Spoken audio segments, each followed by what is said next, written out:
What's going on, Spitfires? Welcome back to the Spitfire Podcast. I'm your host, Lauren LeMunyan, the Spitfire Coach, coming to you with another episode to hopefully light a fire under you, get you motivated, inspired, all of that good stuff. We are finally back in video. If you are not checking us out on YouTube, you can go to youtube.com/@SpitfireCoach and see all of our recorded videos. We like to keep them under 10 minutes. And if you're not already subscribed on your podcast listening platform, whatever it is, Spotify, Google Play, Apple Podcasts, make sure that you are following the Spitfire Podcast. So today, I was a little fired up. I just got off a session with a client and I was having a guttural reaction. And I actually asked them for permission. I said, "Is it okay if I talk about this on the podcast?" And they said, "Yes, please. You can even name me by names." Not going to do that. Not going to name their company. But I do need to highlight this issue because every now and again it pops up. And I know that the coaching world is vast. Some people are certified, some people aren't. Some people use the term very loosely. In fact, last night I was watching a whole show on YouTube about Beachbody and how they aren't calling themselves coaches anymore. They're calling them partners. And that always used to bug me. I'm just like, you are not a coach. You are literally selling shit to people.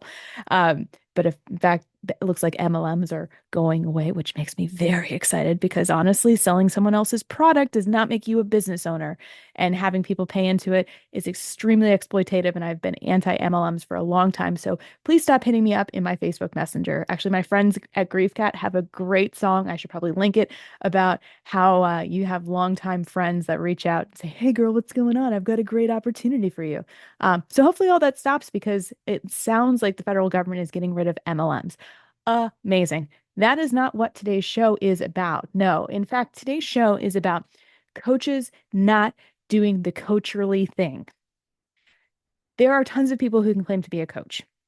There are tons of ways that you can coach specific things. You can be a fitness coach.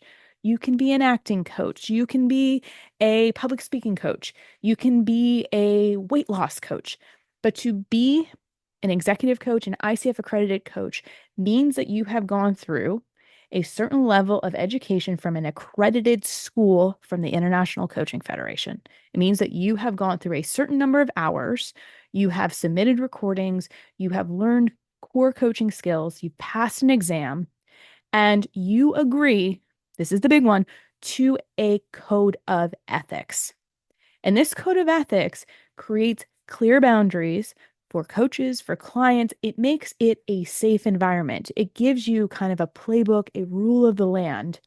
And today, my client shared with me that in a leadership program, they were given a coach to work with who made a number of judgmental, insulting remarks, got themselves in the middle of a 360. I'm using air quotes very loosely. They basically played telephone and just flippantly gave this person a piece of negative advice without a container to do anything with it. So I want to just bring awareness to this because if you are someone who is seeking a coach, who may have coaching made available to you, I want to just create some guidelines or maybe some awareness of things to look out for so that you don't put yourself in an environment where you're like, what gives? This is not what I thought it was going to be. You're going to be more equipped with more education so that you can make a decision on where you spend your resources, like your time, like your money, and you get that ROI back. So the first thing to look out for is this person a coach from an accredited school? So things to look out for, do they have ACC, PCC, or MCC after their name?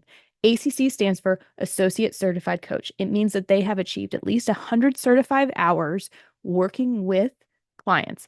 So I believe it's 75 of those hours need to be paid. It can be done with barter. You have passed a coach knowledge assessment and you have submitted, I believe, 2 recordings that have to meet certain requirements. So these are active coaching sessions to make sure you know what you're doing. You've also gone through 60 hours minimum of coach education training, and there's mentor coaching involved in that. PCC stands for Professional Certified Coach. Those 100 hours turn into 500 hours. So you have a higher level of expectation in the skills that you show and demonstrate as a certified coach. You are more into coaching the person versus the situation. And you have to have obviously the same thing. You can still have those 60 hours, but you have to have 10 mentor hours on top of that. And then you also have to have continuing education credits if you're renewing in. I believe it's 40 hours combined of core competencies with resource development. Now, the MCC, which is what I have, is the Master Certified Coach credential. When I got certified, initially, I believe back in 2019, it was 2,500 total hours. I believe they are increasing this. They just changed the exam to being a proctored exam that takes 3 hours. So it used to be where you could just take it at home and then you're good. But you have to submit 2 recordings. It's a higher standard where you're really coaching the essence of the person. And I know that sounds kind of woo, but it's really like really kicking into the intuition. So what's being said beyond what's being said. And then they will knock you on the points if you slip up in any of these ways. So giving advice, interrupting people. So in fact, active listening, if you're saying, you actually will get negatively scored for that. So there's a number of things, and I actually mentor coaches to help them on all these pitfalls and helping them understand the code of ethics and how they're there to help you, and what those core competencies really mean. And when my client presented this situation about this coach today, I immediately asked, "Is this person certified?" And they weren't sure. And I said, you can look it up. You can look it up on coachfederation.org. You can actually look up Credential Finder to see. So if you are looking for a coach, please make sure that you do that. I've seen a lot of coaches who actually haven't renewed their credentials, still saying that they're active, and you can be banned from ICF for doing that. So you can formalize a complaint of basically saying that someone's using the marks that they haven't actually earned or maintained.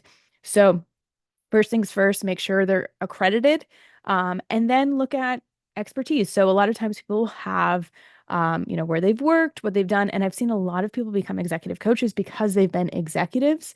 To me, that's more of being a consultant or being a mentor. Now, a consultant is usually showing you the way, but not actually doing it for you.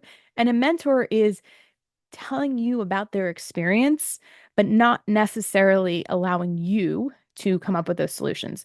So the specific term that this person shared to me that immediately red flags started to be raised, the coach said to the client, which is also my client through another program, you should get over that. And specifically, it was about how there was a peer-to-peer relationship, and that peer then became their manager. And the coach took a presumptuous approach and said, "It seems like you haven't gotten over this, and you really need to get over it." And immediately the client was extremely defensive because number one, was never asked a question about their feelings, was never asked if that was a topic they wanted to dive into.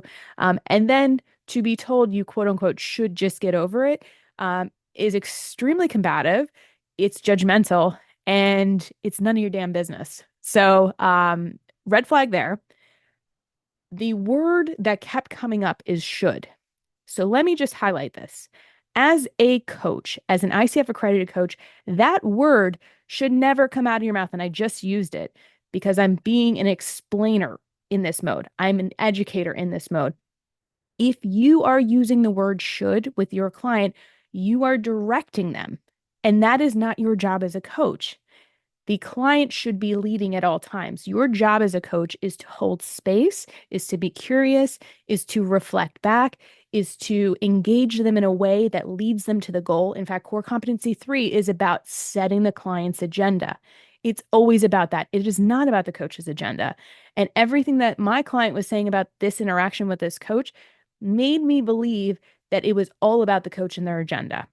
And the fact that they got themselves involved in a 360 review where they were the middle person led me to make the other assumption that this is not a psychologically safe situation. So if you are getting feedback, you need to be very clear about the context, how things are being delivered, how things are going to be relayed, and use things verbatim. Make sure there is absolutely permission and there's safety. So instead of it becoming a constructive conversation, this person basically got dumped on and was like, wait, what does that even mean? So now they have to go do the legwork of going back to that person to ask them for more clarification. So do not insert yourself unless you have an assessment tool, unless this is something that you are trained in doing.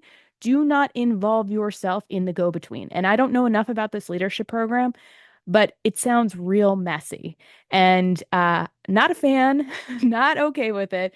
This is why I'm having the conversation here. So if you're involved in your company's leadership and it doesn't feel safe, if it doesn't feel like you are protected, you can decline your involvement.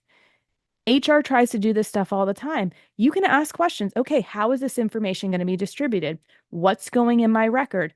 You can decline in a way where you're doing it through empowering and curious questions. So make sure that it's documented. Make sure everything's documented because what happened in this situation is a game of telephone. So I don't actually think the manager said what was relayed. I think this coach had their little lens that they tried to put things through and thought they were being cute. It was not cute. Don't do it. So if you are in the coaching space, do not give unsolicited advice. Do not meddle in the business that you are not paid to do. Do not meddle in unsafe spaces. You must maintain the client agenda. And if you are involved in leadership programs that are maintaining that you do, you need to start questioning them because your integrity is on the line as a coach as well. And all it takes is someone submitting a complaint to ICF and bringing it up to a board that you could lose your credential. And in the times that we're in now, trust and permission and safety are so important. They're at an all-time low across the board. And the coach-client relationship is so like fragile to begin with. And people need a safe space. And if people don't think they're safe with their coaches, they're not going to open up. They're not going to be able to go to those scary places to have those breakthroughs. They're not going to be taking as many risks. They're going to be extremely guarded, which is going to ultimately make your job harder. So maintain the trust, maintain the safety. And if you are engaging in unsafe practices, check yourself, check your intention, check your entitlement. What are you doing in this space if you're just out there giving people advice? I do it on my podcast because it's free space for me to do that, but I absolutely do not tell my clients how to live their lives. I allow them to come to those conclusions on their own. I ask questions and I reflect back on what I'm noticing. And I always ask them, are they open for suggestions? And I give them permission to discard it because that is a core competency as well. You have to allow people to accept or reject on their own terms. You are not there to teach people how to live their lives, to tell them who they are, to tell them what to do. You need to let them come to those conclusions because their success is not your success.